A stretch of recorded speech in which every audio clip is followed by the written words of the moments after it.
Partie leçon de notre chapitre 3, on complète le dernier paragraphe de la leçon, paragraphe 3, concernant l'utilisation d'une calculatrice. Selon le modèle de votre calculatrice, il est possible d'obtenir un nombre dérivé ou une équation de tangente grâce à la calculatrice graphique. Alors, je fais un petit point sur les trois modèles, Numworks, Casio et Texas Instruments. Vous n'êtes pas obligé de regarder les trois, vous regardez le modèle qui vous concerne. On commence d'abord par un petit point concernant la Numworks. Alors, il faut sortir sa calculatrice et vérifier qu'on parvient à obtenir les informations. D'abord, un nombre dérivé. On essaie sur un exemple, on vous donne une fonction, la fonction qui a comme expression x au carré, la fonction f dont l'expression est x au carré, et on souhaite trouver, grâce à la calculatrice, f' de 3. On va suivre les différentes instructions qui sont données ici, pour ensuite compléter ici ce que vaut f' de 3.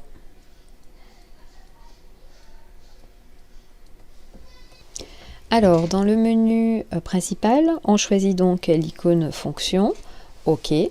Ensuite, il faut entrer l'expression de la fonction qui nous intéresse. Nous, la formule de la fonction, c'est x au carré.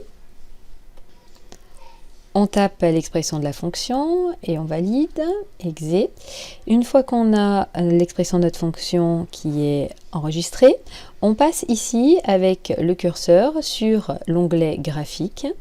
Donc, il faut remonter et basculer sur l'onglet graphique, OK. Une fois qu'on est dans la fenêtre graphique, on va appuyer de nouveau sur la touche OK. Lorsqu'on appuie de nouveau sur la touche OK, on nous propose différentes choses et on va alors choisir Aléa. On va avec le curseur, on avance, on choisit l'abscisse qui nous intéresse, nous c'est l'abscisse 3. On veut aller à l'abscisse 3, on valide. Et ici, on appuie encore une fois sur la touche OK pour lui demander cette fois-ci non plus d'aller à quelque part mais de nous faire un calcul. On clique sur OK ou on avance avec le curseur. On lui demande cette fois-ci, hop, de s'intéresser à une tangente. Une fois qu'on est sur la ligne tangente, on appuie encore sur OK. Et cette fois-ci, on atterrit ici sur une fenêtre sur laquelle plein d'informations nous sont données. Et en l'occurrence, le f', le nombre dérivé, pour x qui est ici 3, on nous dit que ça vaut 6. Donc on peut compléter dans notre partie leçon, notre nombre dérivé vaut 6. Alors on va s'assurer de nouveau qu'on parvient à lire un nombre dérivé et même l'équation entière d'une tangente, toujours en gardant comme expression de fonction x au carré. Cette fois-ci, on va s'intéresser au point d'abscisse 5 et on va essayer d'obtenir l'équation entière de la tangente au point d'abscisse 5. On obéit aux différentes consignes qui nous étaient données précédemment. Donc si on voulait reprendre les consignes depuis le début, il faut choisir le menu fonction, OK. Il faut entrer l'expression de la fonction, donc nous elle n'a pas changé, on va laisser x au carré.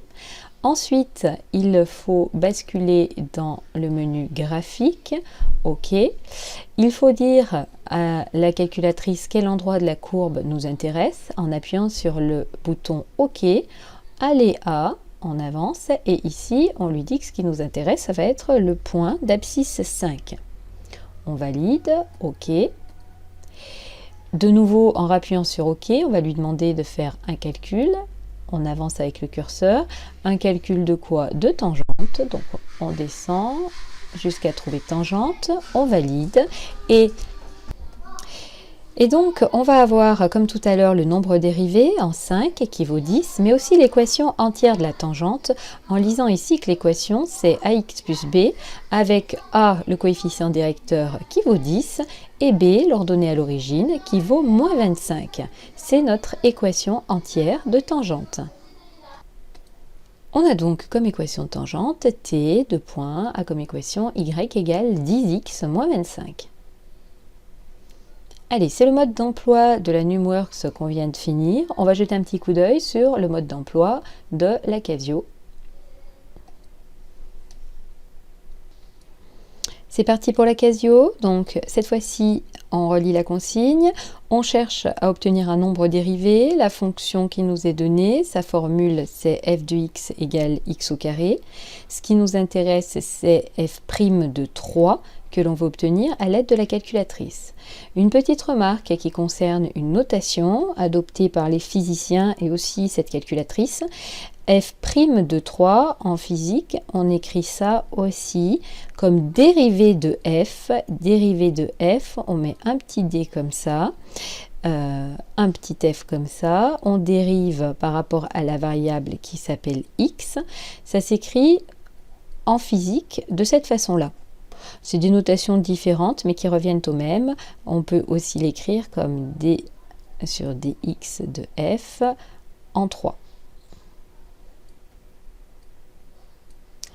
Alors, c'est la notation adoptée par les calculatrices, c'est pour ça que je vous l'écris. Bon, c'est de la culture générale, nous, ça ne va pas changer grand-chose à notre façon de travailler.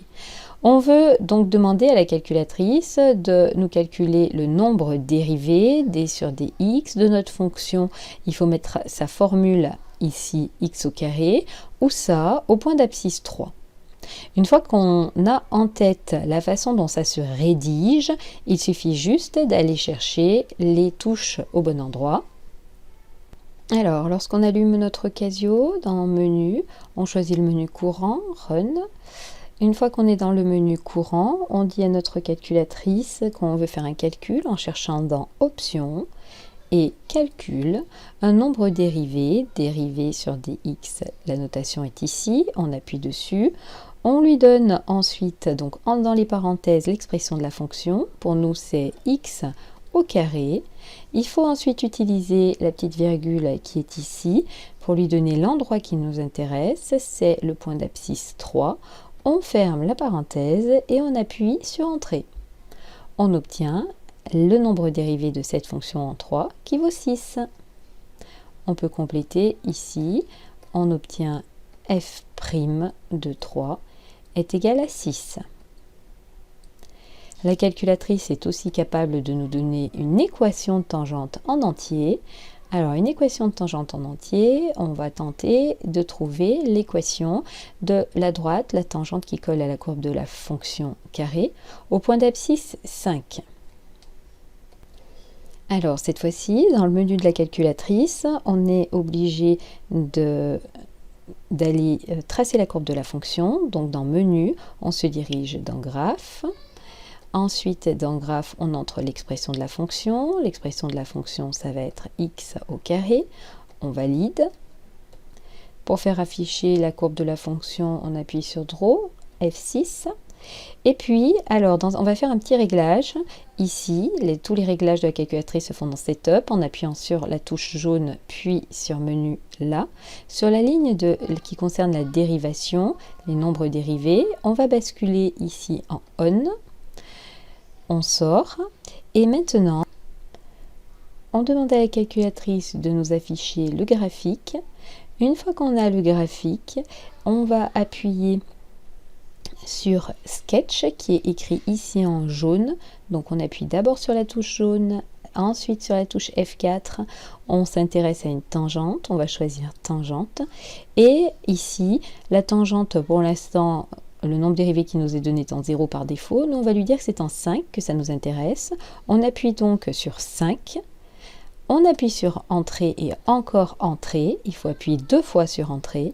Et à ce moment-là, alors on ne voit pas tout à fait où est-ce que ça se passe sur le graphique, mais en tout cas les informations qui nous intéressent apparaissent.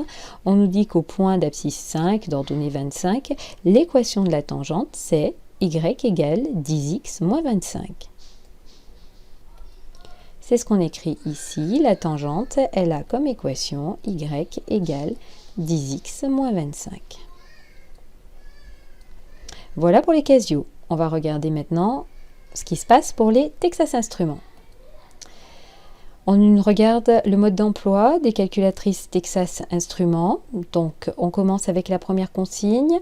On va regarder comment la calculatrice peut nous afficher un nombre dérivé quand on a une fonction qui nous est donnée. Ici, la fonction f qui a comme expression x au carré. On va demander à la calculatrice de nous donner f' de 3, le nombre dérivé en 3. La première remarque, la même que celle qui a été faite pour les Casio, concerne une notation. C'est la notation qui est adoptée par la calculatrice et aussi par les physiciens la plupart du temps. Pour écrire un nombre dérivé, f' de 3, les physiciens écrivent en fait que c'est la dérivée, ils mettent un d comme ceci, la dérivée par rapport à la variable x de notre fonction en 3. Donc en fait, écrire ça, le petit prime ou bien les d comme ça revient au même. Et souvent, les physiciens l'écrivent de cette façon et les dernières calculatrices aussi. Donc si on veut obtenir un nombre dérivé, soit sur les vieux modèles, on va taper n dérive, nombre dérivé, soit on va écrire d sur dx, nombre dérivé, de l'expression de la fonction x au carré, ou donc, et en bas, on va écrire l'endroit qui nous intéresse. En fait, il faut adopter ces notations pour ensuite arriver à obtenir facilement les nombres dérivés. Donc on allume la calculatrice, là où on fait des calculs, on appuie sur la touche Options. Oh, pardon, je me trompe, on appuie sur la touche Maths. Ici, on a allumé notre calculatrice, on appuie sur la touche Maths. Une fois qu'on a appuyé sur la touche Maths, on voit que sur la ligne 8, c'est écrit nombre dérivé. On appuie donc sur le numéro 8, où on descend avec le curseur sur cette ligne-là, et puis tout se met en place. Donc on écrit les informations pour la calculatrice, on dérive par rapport à la variable x, on met toujours le x en bas, on met l'expression de notre fonction, son expression c'est x au carré, et c'est tout. On dit ensuite à quel endroit le nombre dérivé nous intéresse, en 3. Et une fois qu'on a tapé ça, l'expression de la fonction ici, l'endroit qui nous intéresse là, en bas on a mis un x, on appuie sur Entrée, et la calculatrice nous répond que le nombre dérivé c'est 6. On écrit dans notre livret, f' de 3 égale 6. Maintenant on peut obtenir également une équation de tangente en entier. On va garder la même fonction, son expression c'est x au carré, et on va essayer de trouver l'équation en entier de la tangente au point d'abscisse 5. Cette fois-ci, il faut tracer la courbe de la fonction. Donc on va dans y égale entrer l'expression de la fonction, x au carré. On va demander à la calculatrice de nous afficher la courbe de la fonction. Pour ça, on clique sur Graphe. Et maintenant qu'on est ici, on voudrait qu'on nous trace une tangente. Tracer, c'est Draw en anglais, ici écrit en bleu. On appuie sur la touche seconde, on appuie sur cette touche-là. Ce qui nous intéresse, c'est une tangente sur la ligne 5. On appuie sur 5 et on va nous demander à quel endroit on veut la tangente. Donc cette fois-ci, on va taper la valeur 5, puisque nous, c'est en 5 que la tangente nous intéresse. On appuie sur Entrée. Et la tangente se trace, son équation apparaît. L'équation, c'est y égale 10x moins 25, plus moins 25. Dans le livret, on entre la valeur. L'équation de notre tangente, c'est 10x moins 25. Et voilà, on a fini les modes d'emploi des calculatrices.